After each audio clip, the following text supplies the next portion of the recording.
स्वागत है एक और नई वीडियो में। अगर तुम इस चैनल पे नए आए हो तो कंसिडर सब्सक्राइबिंग, बिकॉज इस लेवल का कंटेंट तुम्हें कहीं भी नहीं मिलने वाला। वो 2 लाख ले लें, वो 5 लाख ले लें, वो 10 लाख ले लें, मजाक कर रहा हूँ। तो इस बारे में बात करते हैं कि आज हम करने के वाले हैं। आज आपको सामने दिख ही रहा है एलिमेंट्री ऑपरेशंस। इस टॉपिक को मैं स्टार्ट करने वाला हूँ। ये होता क्या है, ये हम क्यों करते हैं, एक मैट्रिक्स के ऊपर कर सकते हैं या नहीं कर सकते, इसका फ़ायदा क्या है, ये सब इस वीडियो में डिस्कस करेंगे। और इन्वर्टेबल मैट्रिसेस भी डिस्कस करेंगे। ठीक है, कहाँ तक करूँगा मैं यहाँ तक करने वाला हूँ, क्योंकि इसका बाद का जो है वो सिर्फ एग्जांपल्स ही हैं। तो एग्जांपल्स अगली वीडियो में ले लेंगे, उसका लिंक आपको डिस्क्रिप्शन में मिल जाएगा। और अगर किसी को इससे पिछली वाली एक्सरसाइज देखनी है तो उसका लिंक भी मैं डिस्क्रिप्शन में डाल दूँगा। एक्सरसाइज 3.3 का काफ़ी फास्ट हमने कवर कर ली थी, लेकिन 2 वीडियोस बनी हैं तो आप देख सकते हो। ठीक है, अब शुरू करें। ठीक है भाई, करते हैं।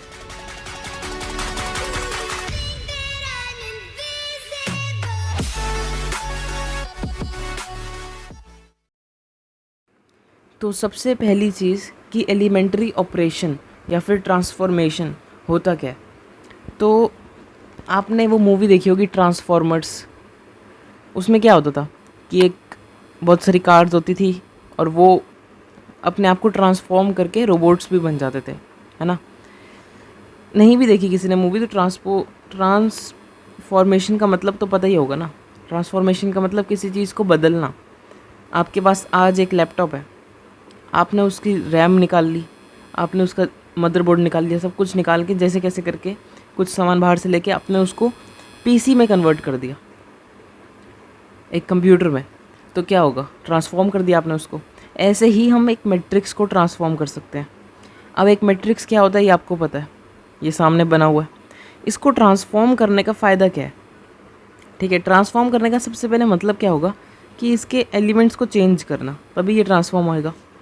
ऑर्डर को बदलने से ये ट्रांसफॉर्म नहीं होगा, वो मैट्रिक्स ही हमारा ख़त्म हो जाएगा।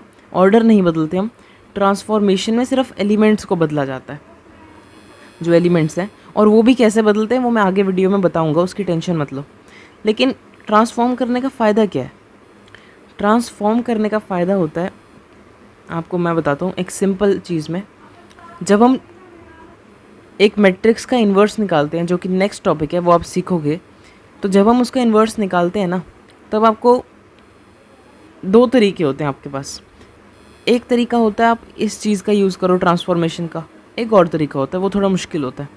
तो हम इस वाले ट्रांसफॉर्मेशन को इन्वर्स निकालने के लिए 12th के लेवल पे इन्वर्स निकालने के लिए ही यूज़ होता है। लेकिन आगे जब डिटेल में आप स्टडी करोगे तो मैट्रिक्स के अंदर जितनी भी चीज़ें आपको आगे जाके सीखनी है, उन सारी चीज़ों में मैट्रिक्स को ईजी करने के लिए, क्वेश्चन को ईजी करने के लिए भी हम एलिमेंट्री ऑपरेशंस का यूज़ करते हैं। इससे क्वेश्चन भी ईजी हो जाता है। ठीक है ना, तो इसका अभी फ़िलहाल आप इतना ही याद रखो। अब सीधा बढ़ते हैं कि होते कैसे ये ट्रांसफॉर्म होते कैसे। ठीक है, तो 3 तरीके के ट्रांसफॉर्मेशंस है हमारे पास। यहाँ पर 6 लिखे हैं, मगर मैं बताता हूँ क्यों। बेसिकली 3 तरीके हैं, लेकिन हम 3 रोज़ पे भी लगा सकते हैं। ठीक है ना, और वही 3 तरीके हम कॉलम्स पे भी लगा सकते हैं। तो टोटल ही कह रहे हैं 6 तरीके हो गए। वैसे तरीके 3 ही हैं। ठीक है, अब देखो, सबसे पहला तरीका क्या कहता है कि अगर एक मैट्रिक्स को आपको ट्रांसफॉर्म करना है तो उसकी किसी भी 2 रोज़ को या किसी भी 2 कॉलम्स को आपस में इंटरचेंज कर दो। ठीक है ना, जैसे कि इन लोगों ने एग्जांपल दे रखा है कि ये एक मैट्रिक्स था, इसकी रो 1, R1 का मतलब है रो 1, और CI मतलब कोई भी एक कॉलम, CJ मतलब कोई दूसरा कॉलम। तो R1 को R2 के साथ इंटरचेंज कर दिया। इंटरचेंज समझते हो ना, R1 को R2 बना दिया, R2 को R1। तो क्या हुआ, हमें ये मैट्रिक्स मिल गया। देख रहे हो, सेकंड रो फर्स्ट रो बन गई है, और फर्स्ट रो सेकंड रो बन गई है। तो बस यही पहले तरीके का ट्रांसफॉर्मेशन था। अब इसी को आप कॉलम के साथ भी कर सकते हो। ये कॉलम है, आपने इसको इधर भेज दिया और इस वाले को इधर भेज दिया, कॉलम से आपने चेंज कर लिया, वो भी हो सकता है। ये पहला तरीका था। अब दूसरा देखो, दूसरे तरीके में क्या होता है कि हम किसी भी एक रो को या फिर किसी भी एक कॉलम को हम किसी स्केलर से मल्टीप्लाई कर सकते हैं, जो कि 0 ना हो, बस कोई भी स्केलर हो, √3, 3, 3/5 कुछ भी हो, बस ज़ीरो ना हो वो। तो यहाँ पर इन्हें एग्जाम्पल क्या दे रखा है, जैसे कि ये एक मैट्रिक्स था, तो इसमें कॉलम 3 को, इस वाले कॉलम को 1/7 से मल्टीप्लाई कर दिया, तो 1/7 से मल्टीप्लाई करेंगे तो ये बन गया, ट्रांसफॉर्म हो गई मैट्रिक्स, ठीक है ना। ऐसे ही आप किसी भी रो के साथ भी कर सकते थे। आपने फर्स्ट रो ले ली और उसको हाफ से मल्टीप्लाई कर दिया या 2.5 से मल्टीप्लाई कर दिया, ठीक है, कर दिया, हो गया। इसे कहते हैं ट्रांसफॉर्मेशन। ये सेकंड टाइप की थी आपकी, ठीक है। और अब थर्ड टाइप की देखते हैं, जो कि सबसे इम्पॉर्टेंट है। आगे जब आप जाओगे इसका ज़्यादा यूज़ है, तो देखो अब थर्ड वाली क्या कहती है, the addition to the elements of any row और column the corresponding elements of any other row और column multiplied by any non zero number, ठीक है। ये कह रहे हैं कि किसी भी एक रो को, लेट्स से रो 1 को, रो 1 के अंदर मैंने ऐड कर दिया रो 2 को किसी चीज़ के साथ मल्टीप्लाई करके, बस ये कह रहे हैं। यहाँ पर लिखा भी पड़ा है कि R1 को हमने चेंज कर दिया, किस में, R1 में ऐड कर दिया K टाइम्स RJ, RI था ये, सॉरी, तो RJ, ठीक है। अब दोबारा देखते हैं एक बार एग्जांपल के साथ। जैसे कि ये कॉलम है हमारे पास, कॉलम I, और यहाँ पर इन रो के साथ ही कर रखा है, तो रो देख लेते हैं। R2 को, मतलब R2 ये है हमारी, इसको चेंज कर दिया R2 माइनस 2R1, मतलब R1 को 2 से मल्टीप्लाई किया, फिर जो आया उसको माइनस कर दिया R2 से। कैसे किया देखो, एक एग्जांपल लेता हूँ मैं तीनों का, ठीक है। सबसे पहले इसी का ले लेते हैं।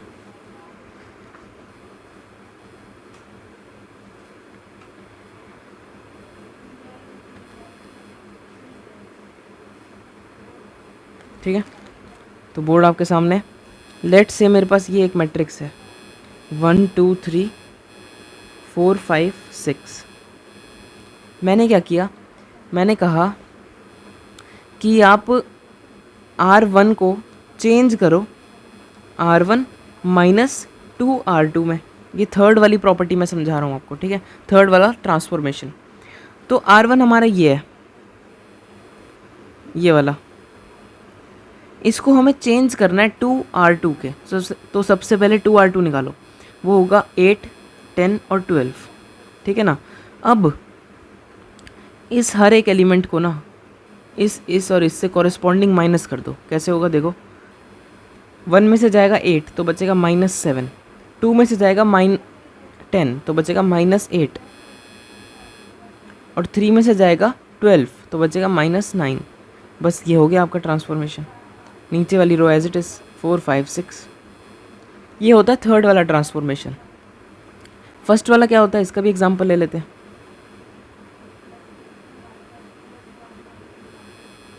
सपोज एक मैट्रिक्स है 1 2 3 4 5 6 7 8 9। तो इसमें मैंने फर्स्ट वाले ट्रांसफॉर्मेशन को अप्लाई किया। मैंने कहा R3 को इंटरचेंज कर दो R1 के साथ, तो क्या होगा, R1 और R3 आपस में इंटरचेंज हो जाएंगे। 7 8 9 जो कि R3 में था वो R1 बन गया, R2 एज इट इज़, और R1 जो था वो R3 बन गया। तो ये हमारा मैट्रिक्स बन जाएगा। ऐसे ही आप कॉलम के साथ भी कर सकते हो। ये आपका पहला हो गया, थर्ड समझा दिया। सेकंड क्या है कि किसी भी एक रो को या कॉलम को आपने किसी भी एक स्केलर से मल्टीप्लाई कर दिया, लेकिन वो स्केलर जो है वो आपका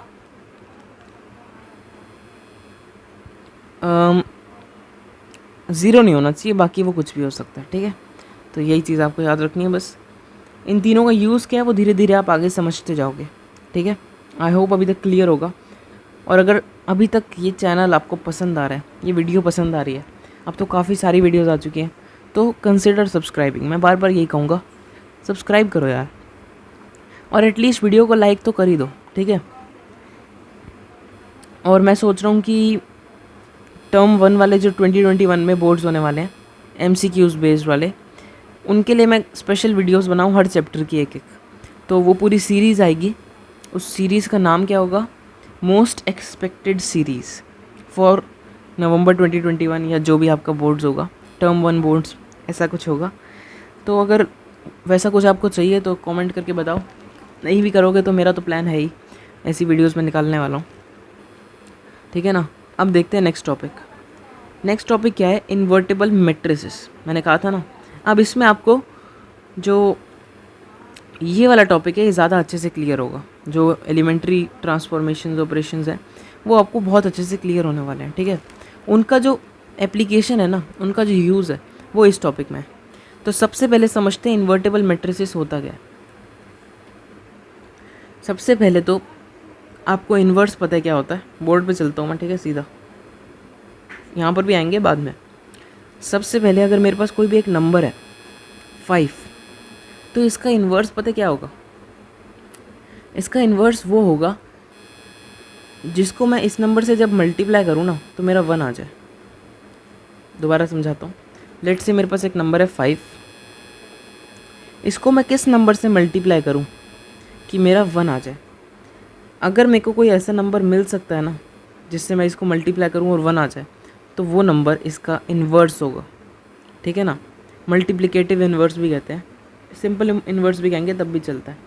और वैसे ही हम नंबर्स को नहीं स्टडी कर रहे हैं, मैट्रिसेस को कर रहे हैं, ये सिर्फ समझाने के लिए था, ठीक है। अब कौन सा नंबर हो सकता है ऐसा? ऐसा वो नंबर है 1/5। सही है कि गलत? 1/5 को जब मैं 5 से मल्टीप्लाई करूँगा तो मेरा 1 ऑटोमेटिकली आ जाएगा। इसका मतलब क्या है कि 5 का इन्वर्स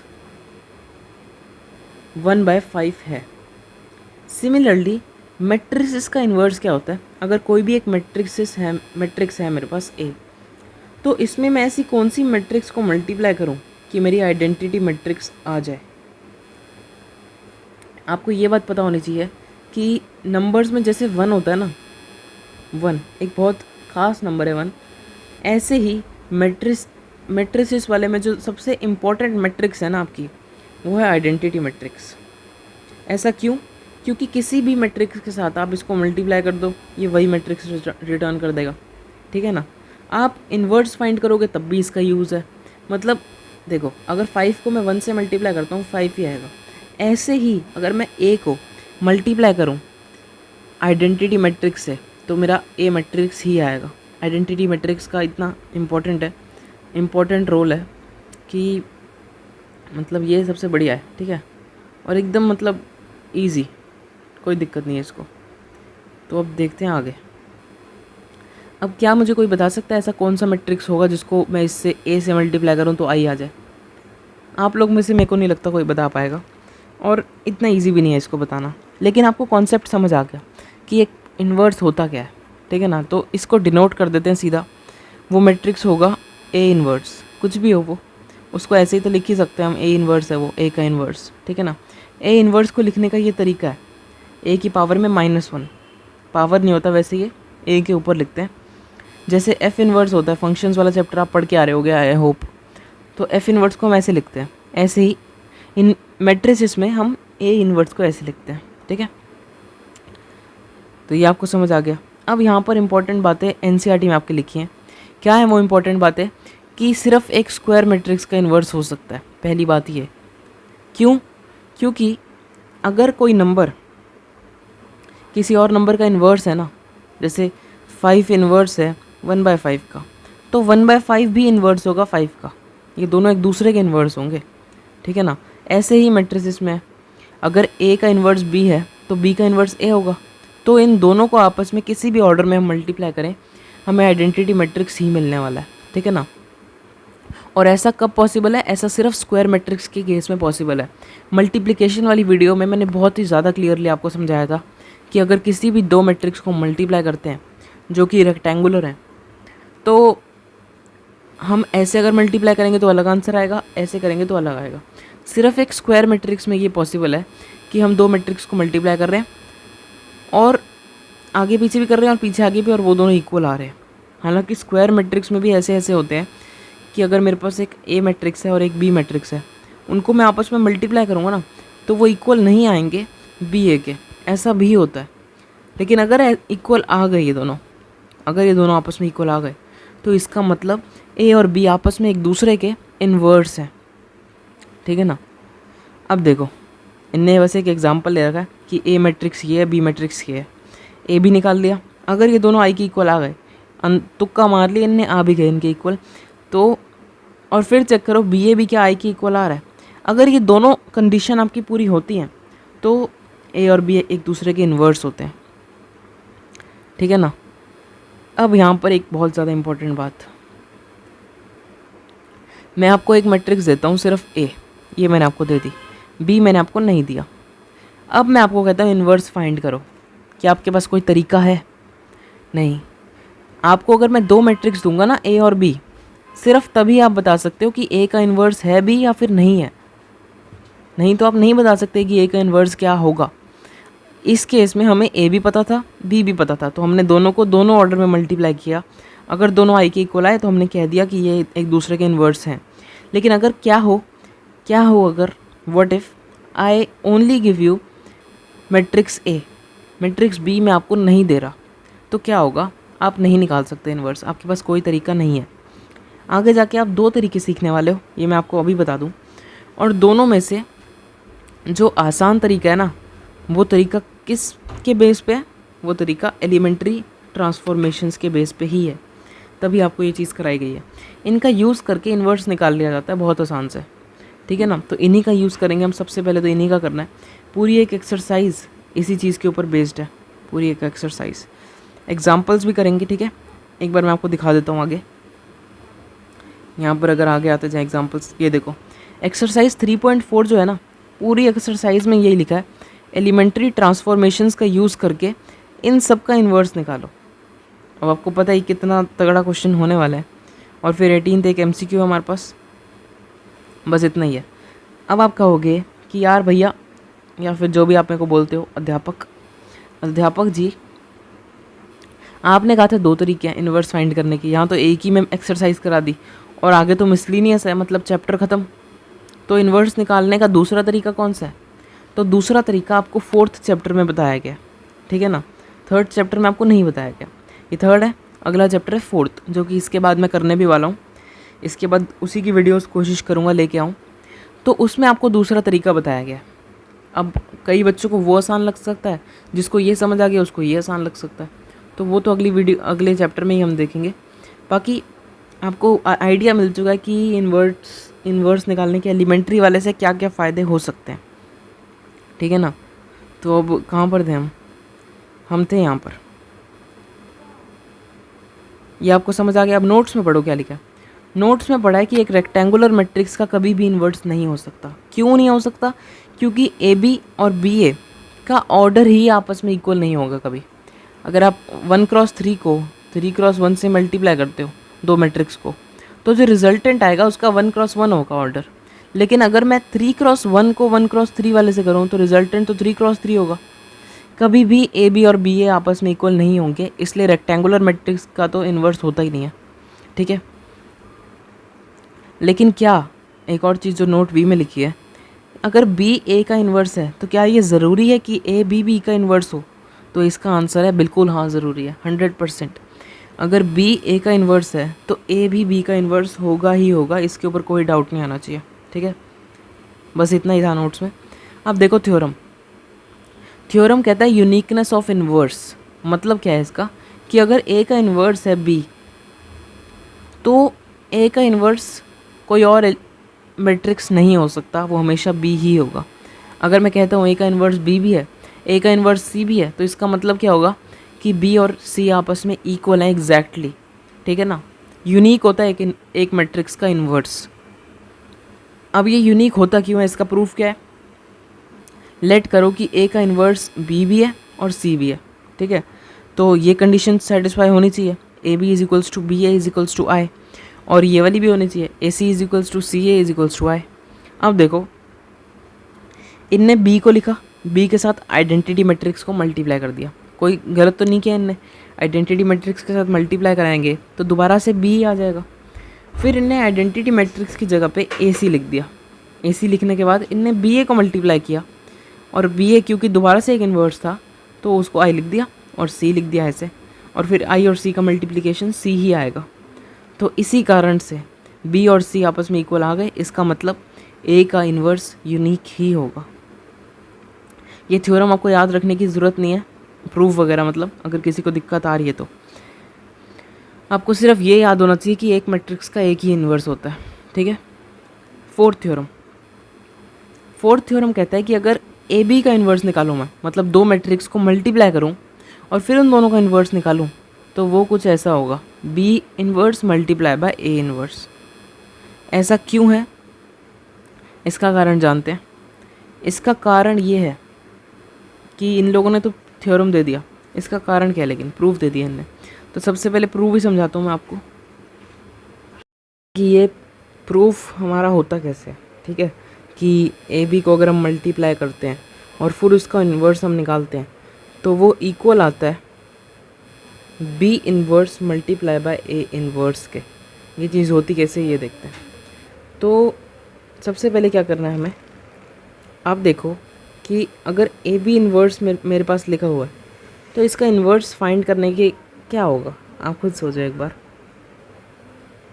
ऐसी कौन सी कंडीशन है जिसको हम यूज़ करके कुछ आगे बढ़ सकते हैं, क्योंकि हमें अभी तक ये नहीं सिखाया गया कि इन्वर्स फाइंड कैसे करना है। तो इन्वर्स तो हम फाइंड कर ही नहीं सकते। क्या हमें और कुछ बताया गया, प्रॉपर्टीज़ कुछ? तो वो आपको याद होगा, इससे पिछली ही प्रॉपर्टी थी, उसमें क्या दिखाया था कि अगर एक मैट्रिक्स का इन्वर्स हम निकाल रहे हैं तो उसको अगर हम मल्टीप्लाई करेंगे उसी मैट्रिक्स से तो आई आएगा। ये इक्वेशन हमारे पास अभी तक हमें यही इक्वेशन बताई है, तो इसी इक्वेशन का यूज़ करेंगे हम। इस बार हम ए का इन्वर्स नहीं निकाल रहे हैं, ए बी का इन्वर्स निकाल रहे हैं। ठीक है, तो क्या होगा, A B inverse multiply by, अगर मैं ए बी कर दूं तो ये आइडेंटिटी मैट्रिक्स की इक्वल आएगा। ठीक है, और ये हमारा किस और किसी चीज़ के भी इक्वल होगा। वो कौन सी चीज़ है, वो है कि अगर मैं ए बी लिखूँ और फिर ए बी इन्वर्स को मल्टीप्लाई कराऊँ तो भी आइडेंटिटी मैट्रिक्स आएगा। ये बात ठीक है ना? इसी इक्वेशन का यूज़ कर रहे हैं हम, जो हमें पहले बताई थी। ठीक है, अब देखो यहाँ पर मैं क्या कर रहा हूँ कि मैं ए इन्वर्स से प्री मल्टीप्लाई कर रहा हूँ। प्री मल्टीप्लाई का मतलब क्या है, मैट्रिक्स में जब भी आप एक और दो मैट्रिक्स को आपस में मल्टीप्लाई करते हो तो दो तरीके के मल्टीप्लिकेशन पॉसिबल होते हैं, एक प्री मल्टीप्लिकेशन, एक पोस्ट मल्टीप्लिकेशन। प्री में क्या होता है कि जो भी हम मैट्रिक्स जो है जिसको मल्टीप्लाई कर रहे हैं वो आगे आता है, और प्रो में दूसरा था पोस्ट। पोस्ट में ये होता है कि हम पीछे लिखते हैं उस मैट्रिक्स को। ठीक है, क्योंकि फ़र्क पड़ जाता है, आपको पता ही होगा क्यों फ़र्क पड़ता है, तो वही देख रहे हैं। अब हम प्री मल्टीप्लाई कर रहे हैं तो क्या होगा, A inverse A B multiply by A B inverse. ये हमारा किसके इक्वल होगा, ए इन्वर्स आई के, क्योंकि दोनों साइड हमने मल्टीप्लाई कराया। ठीक है, इसको ब्रैकेट में ऐसे लिख दो। अब ए इन्वर्स ए क्या होगा, आई। ठीक है, क्योंकि ए और ए इन्वर्स आपस में एक दूसरे के इन्वर्स हैं, तो ये आई हो जाएगा। आई बी ए बी का inverse is equals to A inverse, यही लिखेंगे ना। अब आई लिखो मत लिखो कोई फ़र्क नहीं पड़ रहा, तो आई को मैं हटा देता हूँ। अब मैं फिर से कर रहा हूँ बी इन्वर्स को प्री मल्टीप्लाई, इससे बी इन्वर्स आगे आ जाएगा और बी साथ में, फिर ए बी का इन्वर्स इज इक्वल्स टू, यहाँ पर क्या आएगा, बी इन्वर्स ए इन्वर्स। ठीक है, अब ये दोनों फिर से आई बन जाएंगे, तो ये आई आ गया। आई को लिखो मत लिखो कोई फ़र्क नहीं पड़ रहा, तो सीधा इसका क्या आएगा, ए बी का जो इन्वर्स है वो इक्वल आ गया हमारा बी इन्वर्स ए इन्वर्स के। ये आपने प्रूव कर दिया थ्योरम, इस वाले थ्योरम को आप प्रूव कर चुके हो। ठीक है, तो अब ये थ्योरम बना कैसे, इसको थोड़ा समझते हैं। ये हुआ क्यों, ट्रांसपोज में भी हमने देखा था कि अगर ए बी ट्रांसपोज हम निकालते हैं तो वो बी ट्रांसपोज ए ट्रांसपोज होता है। इन्वर्स में भी यही चीज़ है। ऐसा हो क्यों रहा है, इसका कारण बहुत सिंपल सा, अगर आप लॉजिकली सोचो तो इसका कारण ये है कि सबसे पहले तो यार आपको अगर थ्योरम में अगर आपको दिखाना है ना, एक मिनट रुको, अगर आपको दिखाना है कि ए बी का इन्वर्स ए इन्वर्स बी इन्वर्स के इक्वल है, यह चीज़ आपको दिखानी है, तो आप दिखाने के लिए आपके पास कोई भी तरीका नहीं है सिवाय एक तरीके के, जो कि है ऐसा कोई एग्जाम्पल देना जिसमें A B inverse is equals to A inverse B inverse हो, और ऐसा कोई एग्जाम्पल है ही नहीं। ठीक है, ऐसा कोई भी आपको केस नहीं मिलेगा जिसमें ये चीज़ इसकी इक्वल आ जाए। ठीक है, लेकिन जब हम ये चीज़ कर रहे हैं ना कि हमें ये वाली चीज़ पता है, तो हम इसको जब इस पे अप्लाई कर रहे हैं ए बी बी ए को, तो इसमें हम यही लिख सकते हैं, या तो ए बी इन्वर्स हम आगे लिखेंगे और फिर ए बी करेंगे। फिर आप क्या कर सकते हो, ये आई के इक्वल होगा तो आप बी इन्वर्स से प्री मल्टीप्लाई करो, पोस्ट मल्टीप्लाई करोगे कि नहीं, ये चीज़ भी आप कर सकते हो। फिर इधर आ जाएगा बी इन्वर्स, फिर ये हट जाएगा, फिर आप क्या करोगे, फिर से आप वही करोगे कि ए इन्वर्स से पोस्ट मल्टीप्लाई करोगे और फिर से ए इन्वर्स पीछे ही आएगा। समझ रहे हो आप? दोनों तरीक़ों से मैंने आपको बता दिया, एनसीईआरटी में इतना डिटेल में है ही नहीं। आप लॉजिकली सोचो, अगर आप क्या कर रहे हो, आप ये चीज़ नहीं लिख रहे, आप कर रहे हो ए बी इन्वर्स आगे और फिर ए बी और इसको आई के इक्वल लिख रहे हो, तब भी आपका आंसर जो आएगा वो बी इन्वर्स ए इन्वर्स ही आएगा। यही बात हो रही है बार बार। तो फिर तभी इसका यही एक मेन कारण है कि क्यों इक्वल है। और अगर आपको लगता है कि इक्वल नहीं है तो आप एग्जांपल दो, एग्जांपल है ही नहीं ऐसा कोई। आगे जैसे जैसे आप बढ़ोगे आपको ये चीज़ और ज़्यादा क्लियर होती जाएगी, ठीक है, कि ऐसा क्यों हो रहा है। और याद करने में भी आसान है, जो ट्रांसपोज में है वही इन्वर्स में है। ज़्यादा हमें लॉजिक में क्यों घुसे। अगर आप किसी कॉम्पिटिटिव एग्ज़ाम की तैयारी कर रहे हो तो उसमें आपसे ये तो नहीं पूछेगा ऐसा क्यों होता है, वो आपसे ऐसे क्वेश्चन पूछेंगे जिसमें छुपे हुए होंगे ये थ्योरम्स, जो आपको उस टाइम याद आ गए तो आंसर निकल आएगा, नहीं तो आप कंफ्यूज होते रहोगे कि हो क्या रहा है। तो आपको एज इट इज़ इसको याद रखना है, प्रूफ की नीड नहीं है, ठीक है। अब देखते हैं नेक्स्ट टॉपिक। नेक्स्ट टॉपिक कुछ भी नहीं है, पता है नेक्स्ट टॉपिक में क्या कह रहे हैं, inverse of a matrix by elementary operation. Inverse कैसे फाइंड किया जाता है एलिमेंट्री ऑपरेशंस के साथ। तो मुझे लगता है कि इस टॉपिक को नेक्स्ट वीडियो में लेना चाहिए, क्योंकि ये टॉपिक बहुत ज़्यादा लिंक्ड है एग्जाम्पल्स से जो कि आगे होने वाले हैं। एग्जाम्पल्स में आपको यही सिखाया जाएगा, और अभी बस इसके बाद डायरेक्ट एग्जाम्पल आ रहे हैं। तो इस वीडियो को यहीं पर ख़त्म करते हैं, छोटा रखते हैं, और नेक्स्ट वीडियो बहुत ही जल्दी आएगी, कल परसों में ही आ जाएगी। जब तक आप देख रहे हो प्लेलिस्ट को फॉलो करो, डिस्क्रिप्शन में प्लेलिस्ट है। वीडियो को लाइक करो अगर पसंद आ रही है तो, और चैनल अगर पसंद आ गया है तो सब्सक्राइब करो। मेरे नाम को रटते रहो, क्योंकि आगे जाके बहुत काम आने वाला है अध्यापक। ठीक है। और MCQ वाली सीरीज़ काफ़ी जल्दी आने वाली है, शायद जब तक आप ये वीडियो देख रहे हो मैं डाल भी चुका हूँ ये वीडियो, क्योंकि मैं काफ़ी पहले रिकॉर्ड कर रहा हूँ। तो मिलते हैं अगली वीडियो में, तब तक के लिए goodbye. You're never gonna make it, you're not good enough. There's a million other people with the same stuff. You really think you're different? Man, you must be kidding. Think you're gonna hit it, but you just don't get it. It's impossible, it's not probable, you're irresponsible. Too many obstacles, you gotta stop it, yo, you gotta take a step.